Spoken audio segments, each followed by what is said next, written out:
Tranquillité et volonté. Il n'y avait presque personne sur la longue plage incurvée. Quelques pêcheurs rentraient au village sous les hauts palmiers. Tout en marchant, ils faisaient du fil, roulant le coton sur leurs cuisses nues et l'enroulant sur la bobine. Certains marchaient avec grâce et souplesse, d'autres traînaient les pieds. Ils étaient maigres, mal nourris, la peau tannée par le soleil. Un garçon les croisa en chantant d'une voix joyeuse, et la mer roulait ses vagues sur la plage. La brise n'était pas forte, mais la mer était grosse et les vagues roulaient dans un bruit de tonnerre. La lune, presque pleine, émergeait des eaux d'un gris bleuté, et l'écume blanche s'éparpillait sur le sable jaune. Que la vie est simple, profondément, et comme nous la compliquons. La vie est complexe, mais nous ne savons pas être simples avec elle. La complexité doit être abordée simplement, sinon nous ne la comprendrons jamais. Nous savons trop, et c'est pour cela que la vie nous échappe. Et trop est si peu. Avec ce peu, nous sommes en présence de l'immense. Et comment pouvons-nous mesurer l'incommensurable? Notre vanité nous abétit, l'expérience et le savoir nous enchaînent, et les eaux de la vie passent sur nous.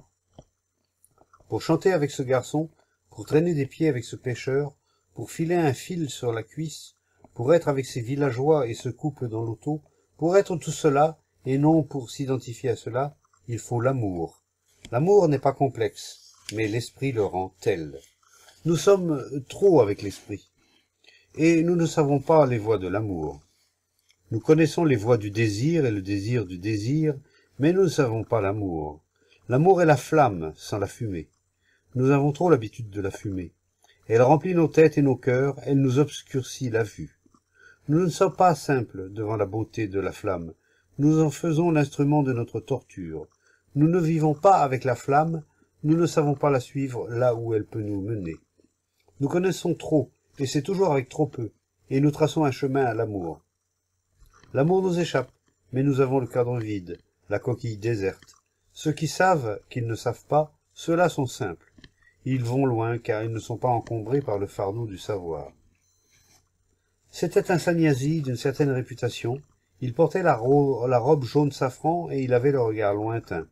Il disait qu'il avait renoncé au monde depuis bien des années et qu'il approchait maintenant le stade où ni les choses de ce monde ni celles de l'autre monde n'avaient plus d'intérêt pour lui.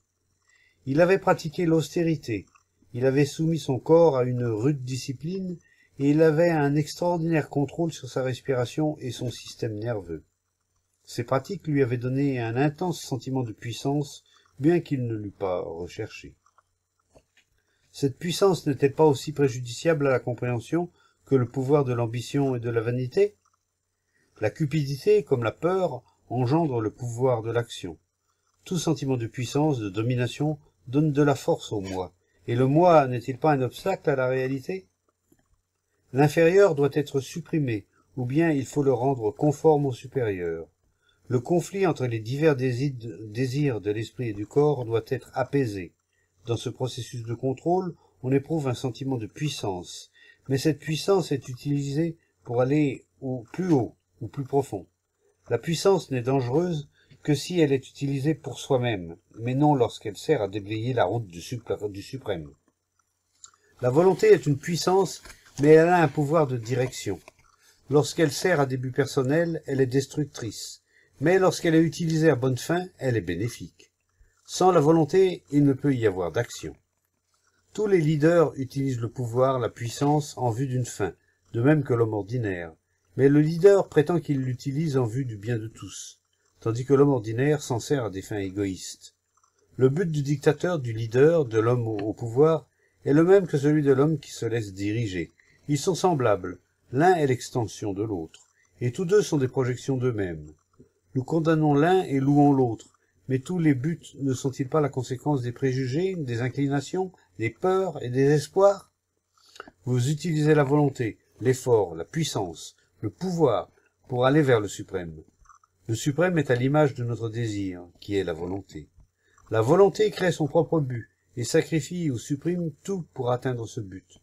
La fin est elle-même seulement où on l'appelle le suprême ou l'état ou l'idéologie. Le conflit peut-il cesser sans l'intervention de la volonté? Si l'on ne comprend pas le mécanisme du conflit et ce qui le provoque, à quoi sert de supprimer ou de sublimer le conflit, de lui trouver un substitut? Vous pouvez supprimer une maladie, mais elle se manifestera de nouveau sous une autre forme. La volonté elle-même est le conflit, elle est la conséquence du conflit. La volonté est intentionnelle, elle est un désir dirigé. Si l'on ne comprend pas le processus du désir, le contrôle ne peut que susciter de nouveaux désirs, de nouvelles souffrances. Le contrôle est une évasion. Vous pouvez contrôler un enfant ou un problème, mais cela ne vous amène pas à les comprendre pour autant. Comprendre est beaucoup plus important que d'atteindre un but. L'action de la volonté est destructrice, car l'action en vue d'un but enferme le moi en lui-même. Elle sépare, elle isole. Vous ne pouvez pas faire taire le conflit, le désir, car celui qui fait l'effort est lui-même le produit du conflit, du désir. Le penseur et sa pensée sont la conséquence du désir, et s'il ne comprend pas le désir, qui est le moi, à quelque niveau, très haut ou très bas, qu'il soit situé, l'esprit est prisonnier de l'ignorance. La voie du suprême ne se réalise pas par la volonté, par le désir. Le suprême ne peut venir en existence que lorsque celui qui fait l'effort n'est pas. C'est la volonté qui engendre le conflit, le désir de devenir ou d'atteindre le suprême. Lorsque l'esprit dont l'édifice ne tient que par le désir cesse sans l'intervention de l'effort, alors dans cette immobilité qui n'est pas un but, la réalité paraît. Mais la simplicité n'est-elle pas essentielle pour cette immobilité? Qu'entendez-vous par simplicité?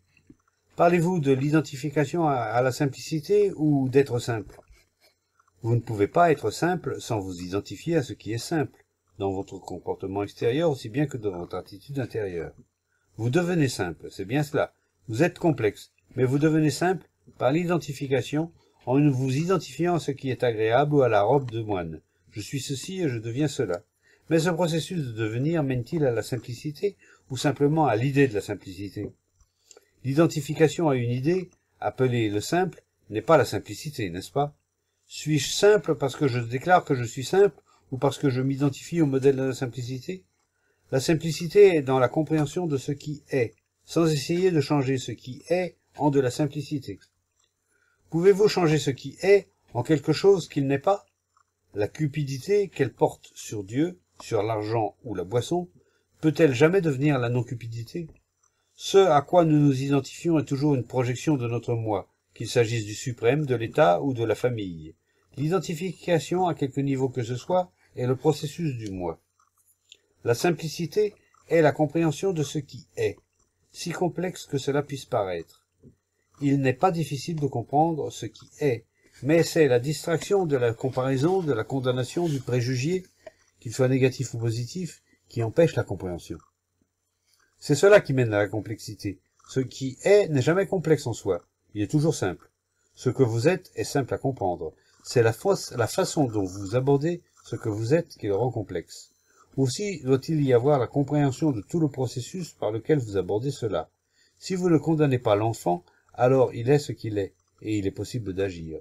Le fait de condamner mène à la complexité. L'action de ce qui est la simplicité. Rien n'est essentiel à l'immobilité, que l'immobilité elle-même. Elle est sa propre origine et sa propre fin. Rien ne peut la susciter, car elle est. Rien ne peut jamais conduire à l'immobilité. Ce n'est que lorsque l'immobilité est quelque chose à atteindre, à réaliser, que le moyen devient essentiel. Si l'on peut acheter l'immobilité, alors c'est la pièce de monnaie qui devient importante. Mais la pièce et ce qu'elle achète ne sont pas l'immobilité. Les moyens sont bruyants, violents ou subtils, et la fin est de même nature, car la fin est dans le moyen. Si l'origine est le silence, la fin aussi est le silence.